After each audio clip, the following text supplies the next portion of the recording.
Ishtirokchimiz Shohrux Tursunboyev, Jizzax viloyati.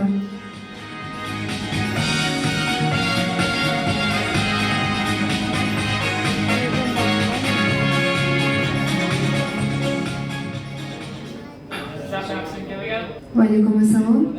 Raqam tanlang. 9.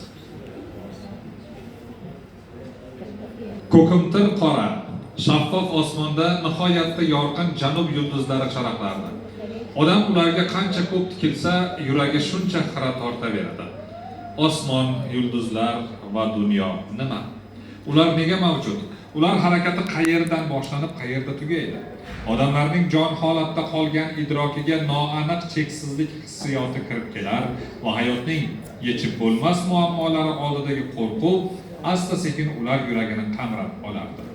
Qo'rquvdan ojizlarning qoni muzlab, faryod bilan tiz cho'kar va nola qilib Xudoga sig'inishardi. Bir daqiqa vaqt ketdi. Shohrux, vaqtimiz tugadi. Javobingiz? Momo qo'shiq. Nazariy Shonqudi. Sug'diyona. To'g'ri. Kim ekan? Yavdat Ilyosov. O'qiganmisiz? Sharqi. 2 daqiqa.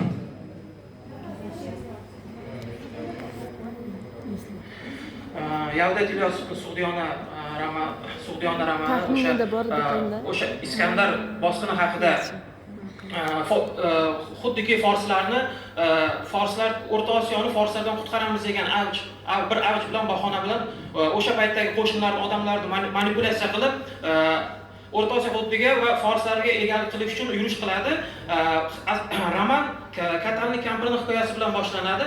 Bir Katalnik kampir, men shunday bir ulug' zotni ayoli bo'lganmanki, bunga aslida hech kim ishonmaydi deydi va bu debochi butun boshli asarni ochib berishga xizmat qiladi. Sababi asarning markaziy qahramoni bo'ladigan Spantamano yoki biz biladigan Spitamen uning bir paytlar turmush o'rtog'i bo'lgan bo'ladi. Spitamenning hasharchi zarbalari uni hech qanaqa hiylasiga, Aleksandr Makedonskiy hiylasi uchmasligi natijasida Iskandar qaytarilgan unga nisbatan hiyla ishlatib, uni boshqacha yo'l bilan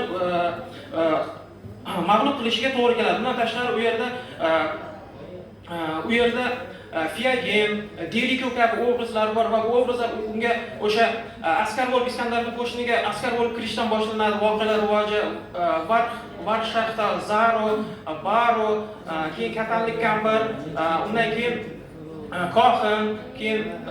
Kohin va o'sha folchilik qiladigan inson Qozi, Arova o'sha paytdagi u bilan birga borib keldi qiladigan hamda bunda asarda yana bitta muhim tomoni o'sha saklar va masjidlarni birlashtirib ozodlik uchun kurashishni biz o'zimiz uchun muhim bir jarayon deb olishimiz mumkin bo'ladi. Lekin afsuski xalq qahramoni bo'ladigan Spitamen Iskandarga qarshi kurashadigan odam bir sodiqlik orqasidan, xoinlik orqasidan hiyla natijasida vafot etib ketadi, o'ldiriladi.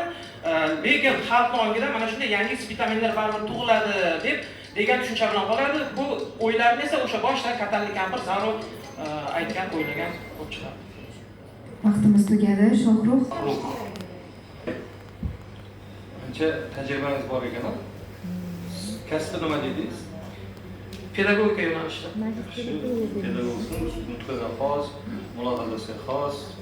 Bu voqealar nechinchi asrda bo'lib o'tadi?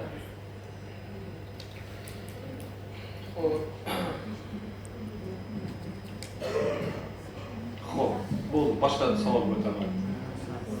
Aleksandr Makedonskiy bilan Iskandar Zulqarnayn ikkitasi bitta odammi? Yo'q, ikkita. Ikkalasi bitta odam, faqat O'rta Osiyoda Iskandar Zulqarnayn deb, Yevropa jahon tarixida esa Aleksandr Makedonskiy deb Juda ko'p muammolar bor, juda ko'p mulohazalar bor, 2-3 xil fikrlar bor. Hattoki Alisher Navoiydagi Iskandariyadagi Iskandar boshqa Iskandar, diniy kitoblardagi Iskandar boshqa Iskandar. Iskandar Zulqarnayn, Aleksandr Makedonskiy degan tushuncha kitobda Iskandar deb kelganmi, Aleksandr deb kelganmi? Aleksandr. So'zlanadi. Aleksandr deb kelgan. Annotatsiyasida Aleksandr deb kelgan. Nega Iskandar dedingiz? Biz endi ko'pincha umumiy shu ekvivalent tushunganimiz uchun shunaqa deb murojaat qildim. Endi ehtiyot bo'lish kerak, chunki Aleksandr Iskandar bu haqda buni agar muhokama qiladigan bo'lsa, butun boshli dissertatsiya paydo bo'lishi mumkin va ehtimol kimdir buni dissertatsiya qilib yozib, Buni ikkalasi ikki voqea ekanligini Aleksandr alohida Aleksandr Shu yigitni o'zi shug'ullansin. Aleksandr Makedonskiy, Iskandar Zulqarnayn, Qur'oni Karimda Zulqarnayn deb keladi. Bu yerda ham Iskandar deb kelmaydi menimcha. Buni muammolari bor. Men shaxsan bu masalalarda muhokama qila olmayman. Ko'p u gaplarni tushunmayman. Lekin hozir siz o'qiganingiz, sizda bir badiiy asarni muhokama qilish iqtidori bor ekani ko'rinib turibdi. Fikrlaringiz ham yaxshi. Men hozir bundan boshqa voqealar bor. Badiiy asarning nazariy talqini degan joyi bor. Va yoshi katta bo'lgan sari biz sizga 10-14dagi, 15-19dagi talabdan kattaroq talab qo'yamiz. Va nuqta ichida albatta nazariy tushunchalar qo'llash kerak bo'ladi. Hozirgi ahvolingiz yaxshi. Shaxsan men sizga 36 ball qo'ydim. 36, 36 bor. 36, 37 ball. 37. Siz to'plagan umumiy ball 36 yu 10dan 3.